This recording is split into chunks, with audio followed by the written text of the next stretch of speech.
From a small shop where he hammered out pitons to meet his own rugged standards, Yvon Chouinard's journey is as much about his love for the outdoors as it is about redefining business itself. Today, the company he founded, Patagonia, is a symbol of commitment to the planet that transformed a small climbing operation into an iconic brand.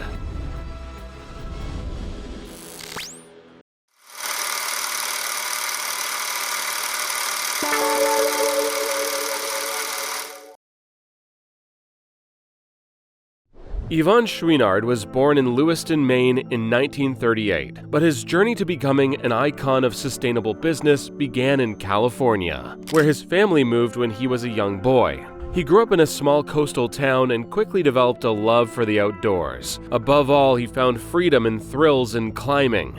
By his teens, he was an avid climber. He spent every spare moment exploring the rugged cliffs and sheer faces of the Sierra Nevada. As he became more skilled, Chouinard encountered a problem. The climbing gear available at the time was clunky and unreliable. Disappointed by the quality of the equipment on the market, he decided to make his own. Driven by his practical spirit and a keen eye for detail, Chouinard took up blacksmithing. He taught himself to shape metal so he could create climbing gear that would meet his high standards. He started with simple pitons, designing and forging them by hand to withstand the roughest conditions. This dedication to craftsmanship soon set him apart. His pitons quickly gained a reputation among fellow climbers as the toughest around, and they began asking him to make gear for them as well. Beyond his craft, Chouinard had a deep respect for nature and a lifestyle that reflected his commitment to simplicity. He was known for his rugged, minimalist approach and embraced a life on the road, often sleeping out of his car or on rocky ledges as he pursued the next climb. His focus wasn't on material success. It was all about being as close to nature as possible. This dedication to living minimally would later become the foundation of his company's values, as Chouinard's commitment to sustainability was more than a business choice. It was a personal one. These early experiences forged his identity as both a climber and a craftsman, qualities that would define his career. His drive to create reliable, environmentally considerate gear wasn't motivated by profit, but by purpose. Yet, unknowingly, he was laying the groundwork for a company that would eventually change the face of outdoor retail. His journey from crafting pitons to founding a global brand was all about the power of passion and the belief that business can be a force for good. In the early 1960s, Yvon Chouinard's dedication to making the highest quality climbing gear was unmatched. He operated out of a small makeshift shop and hand-forged pitons and carabiners one by one. Each piece was crafted to withstand the punishing demands of big wall climbing. His blacksmithing operation was as grassroots as it gets. He started his day at dawn. Chouinard would stroke the forge, hammer out metal for hours, and meticulously shape each piton to be stronger and lighter than anything on the market. Every piece was evidence of his commitment to quality and durability, a trait that quickly made his gear popular among climbers. Chouinard equipment, as it was originally called, faced its fair share of challenges. To sell his gear, Chouinard initially relied on word of mouth within the small, tight-knit climbing community. Friends and fellow climbers were his first customers, and as demand grew, he loaded up his car and drove from camp to camp, selling pitons directly to climbers. His equipment stood out because of its strength, and because Chouinard's passion for climbing was baked into every piece he sold. This authenticity helped him gain a loyal following, but it was not enough to make a living in the early days. By working long hours and keeping his expenses minimal, he managed to cover costs. But profitability remained elusive. Yet, Chouinard's early business was guided by more than a profit motive. Even then, he was concerned about the environmental impact of his products. Pitons, which were hammered directly into rock faces, left permanent marks on the walls they touched. Although they were the standard for climbing at the time, Chouinard was increasingly uncomfortable with the effect on natural landscapes. In the late 1960s, he decided to take a stand and introduced a new type of climbing equipment, aluminum chocks, that could be wedged into rock crevices without damaging the rock. Chouinard promoted clean climbing as an alternative and encouraged climbers to reduce their impact on the environment. This commitment to environmental responsibility would become a hallmark of his business ethos, even when it posed challenges in the market. Chouinard's early decision to shift from pitons to chocks marked a turning point for the company, but it wasn't without risk. Pitons were a climber's mainstay. Asking customers to switch to an entirely new method was bold, even risky. Nonetheless, Chouinard's commitment to preserving the landscapes he loved outweighed the potential business risks. He included clean climbing guidelines in his catalogs and advocated for gear that respected nature. Remarkably, climbers embraced the shift. The community appreciated the integrity and innovation that Chouinard brought to the sport. His decision not only helped his brand grow, but also pushed the climbing community to adopt a more sustainable approach. Another challenge Chouinard faced was the labor-intensive nature of his process. Making gear by hand was slow, and as demand grew, he struggled to keep up. Chouinard eventually hired a small team. He taught them his craft and instilled his standards of quality. Even with extra hands, scaling production while maintaining his standards proved difficult. Every piece had to meet Chouinard's criteria. He refused to compromise on quality for faster output. This dedication slowed growth initially, but it also set the company apart in an industry that often sacrificed durability for profit. Through it all, Chouinard's approach to business remained unconventional. His catalogs were more than just product lists. They became platforms for sharing his philosophy on climbing, craftsmanship, and the environment.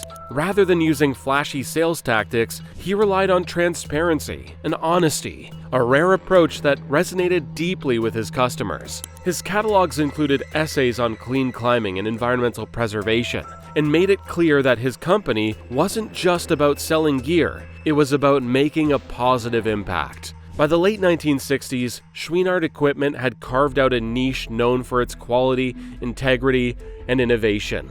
His dedication to his craft and commitment to the environment drew climbers to his products in droves, and his decision to promote clean climbing helped the sport evolve in a more sustainable direction. Though the company was still modest, Chouinard had laid the foundation for what would become a revolutionary brand.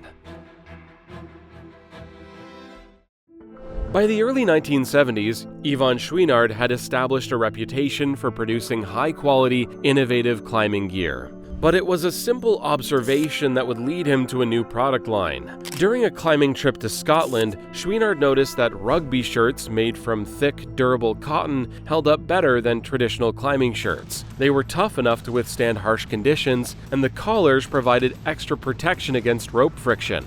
He brought a few back to the US, and climbers loved them. What started as an experiment soon became a pivotal moment for Chouinard's company, expanding its focus from climbing gear to outdoor apparel. Recognizing an opportunity, Chouinard began developing a line of clothing specifically for climbers and outdoor enthusiasts. This marked the birth of Patagonia as an outdoor apparel brand. But as the company expanded, Chouinard stayed true to his commitment to quality and sustainability. Patagonia became one of the first companies to experiment with alternative materials like synthetic fabrics. It could withstand rugged outdoor conditions while minimizing environmental impact.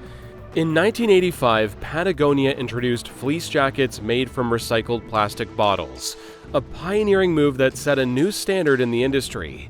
This bold approach resonated with customers who were looking for durable, eco-friendly products, and it fueled the company's growth.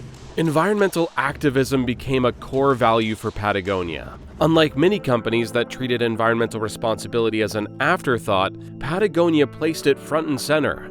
Chouinard believed that business should be a force for good, and he began committing a portion of the company's profits to environmental causes. In 1986, Patagonia formalized this commitment by pledging 1% of all sales to environmental initiatives, a promise that would eventually lead to the creation of 1% for the Planet, a network of businesses dedicated to supporting environmental nonprofits. As Patagonia grew, Chouinard took additional steps to ensure the company aligned with its core values. The brand introduced organic cotton in the 1990s, choosing to absorb higher production costs rather than compromise on environmental impact. Patagonia's focus on transparency and sustainability earned it a dedicated following among outdoor enthusiasts and environmentalists alike. Customers appreciated its "Don't Buy This Jacket" campaign, which encouraged people to only buy what they needed. This exemplified Chouinard's belief that true sustainability requires limiting consumption. These decisions set Patagonia apart from its competitors and built a powerful, authentic brand image. The company's emphasis on durability, innovation, and environmental stewardship allowed it to grow beyond the niche climbing community and gain traction in the broader outdoor market. The company's evolution from a small gear shop to a pioneering outdoor brand was not just about expanding product lines. It started to look as if it was about creating a movement. Today, Patagonia's success reflects Chouinard's vision and values. By challenging the norms of the business world and prioritizing ethical practices, Chouinard transformed Patagonia into a brand that stands for more than profit, and it inspired a generation of consumers and companies to pursue sustainability and responsibility in all they do. Today, Patagonia is a giant in the outdoor industry. Its estimated annual revenue surpasses $1 billion, and it has a super loyal customer base. What began as a small operation to produce climbing pitons has grown into a leading brand, and it has set a global standard for sustainability and social responsibility in business. The company now employs more than 2,500 people worldwide, with stores across North America, Europe, and Asia. Every day, each store promotes Patagonia's core mission: to create high-quality products while minimizing environmental impact. Patagonia's product line has expanded far beyond climbing gear. It now includes everything from jackets and outerwear to backpacks, activewear, and even travel gear. Among its iconic offerings is the durable Nano Puff jacket, a favorite among outdoor enthusiasts for its lightweight warmth, and the Ironclad Guarantee, which underscores the company's dedication to quality and longevity by offering repairs and returns on worn items. Patagonia is also known for using eco-friendly materials, including organic cotton, recycled polyester, and hemp, ensuring that environmental responsibility permeates every aspect of production. These details have not only bolstered Patagonia's reputation, but also influenced the outdoor industry and prompted other brands to adopt more sustainable practices. Patagonia has become a role model for companies seeking to balance profitability with a strong ethical stance. Above all, it leads by example and inspires both consumers and corporations to prioritize sustainability. Patagonia's future is as unique as its past. In 2022, Yvon Chouinard made headlines with an unprecedented decision to transfer ownership of Patagonia to a specially created trust and nonprofit dedicated to fighting climate change.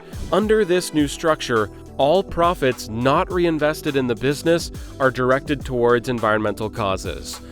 This ensures that the company's mission to protect the planet remains at the forefront. This move solidified Patagonia's role as a trailblazer in ethical business. Looking forward, Patagonia is doubling down on its sustainability goals. It continues to push boundaries in innovation and environmental stewardship. Central to these efforts is the company's goal of becoming carbon neutral by 2025, an ambitious target that involves every aspect of its operations, from supply chain management to material sourcing. Patagonia is investing in renewable energy sources for its facilities, improving energy efficiency, and working with suppliers who share its dedication to reducing carbon emissions. The company is also exploring innovative solutions, such as regenerative agriculture, to promote soil health and reduce the environmental impact of raw material production. In addition to reducing its carbon footprint, Patagonia plans to expand its use of eco-friendly materials and circular business models. Its focus on re-commerce initiatives, like the Worn Wear program, allows customers to trade in used items for credit, encouraging a culture of reuse and reducing waste. The success of Worn Wear has inspired Patagonia to further develop similar initiatives. This ensures that its products remain in circulation as long as possible. Patagonia's future also includes a continued emphasis on advocacy and activism. Its campaigns have taken strong stances, from calling out political figures to advocating for public lands, and it intends to continue this bold approach. By leveraging its influence to drive policy change and raise awareness, Patagonia aims to inspire entire industries to adopt more responsible practices. Chouinard's legacy has set a high standard, and the company is committed to honoring that vision. The company today is a beacon for what's possible in the business world, a future that values the environment as much as it does profit. Can you see yourself backing a brand with such sterling environmental credentials? Share your thoughts in the comments. We'd love to hear. For now, we're out of here. Catch you in the next video.